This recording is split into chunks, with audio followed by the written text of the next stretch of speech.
Have you ever noticed that when someone is angry or upset, you can start to feel those same emotions, even if their situation has nothing to do with you? So imagine, for example, your friend came back from a heated argument and he's telling you all about it.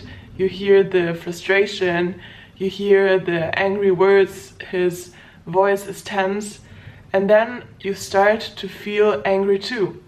Almost as if you were part of the argument, but in fact you have nothing to do with it.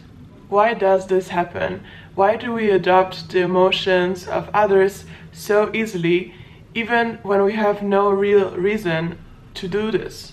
What I want to talk about today is Sigmund Freud's concept of Übertragung. This is the German word, and I think in English it's called transference, which gives us some clues as to why this happens. And we will also touch on the science of mirror neurons.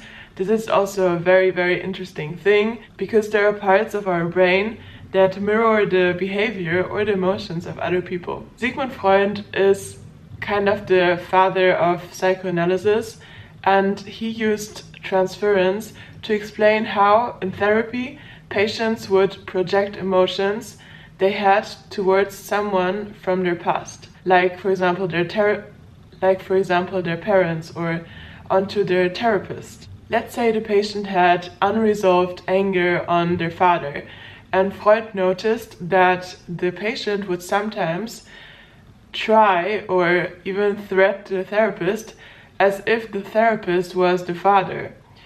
So he's becoming irrationally angry or frustrated during sessions, because he's kind of transferring his emotions that he had to his father to the therapist. It's about transferring emotions from one relationship, in this example the relationship from the son to the father, into another relationship, the relationship from the patient to the therapist. But transference isn't the only reason why this happens. There is another piece of the puzzle that we need to look at, because you can also explain this on the neuronal basis, but transference isn't the only reason that this happens. We can also explain this with findings from the neuroscience. There are a type of neurons that exist in our brain that are called mirror neurons. And mirror neurons are the type of brain cells that fires not only when you perform an action, but also when you see someone else performing that same action. Let's say you watch somebody pick up a glass of water, and your mirror neurons fire as if you were picking up the glass, like as if you are taking this action, even though you're just standing there and observing this person. And the crazy thing is that it's not only limited to actions. These neurons can also fire when you see someone experience an emotion.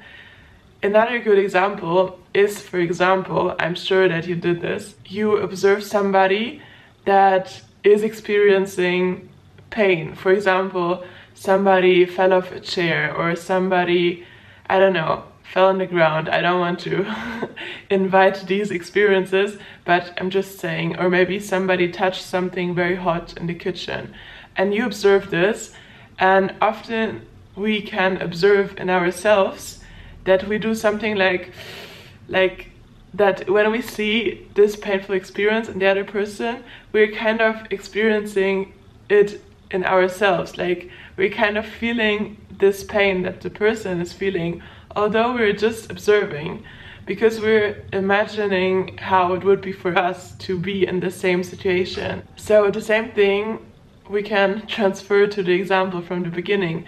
When your friend is angry, your mirror neurons light up and they mirror their emotion. It's like your brain is hardwired for empathy. Empathy is something very important for humans that live in social groups. And yes, generally humans, we are social animals. So the mirror neurons see someone else's emotion, and it makes you feel that emotion too. And this mirroring effect is incredibly useful for human connection and understanding.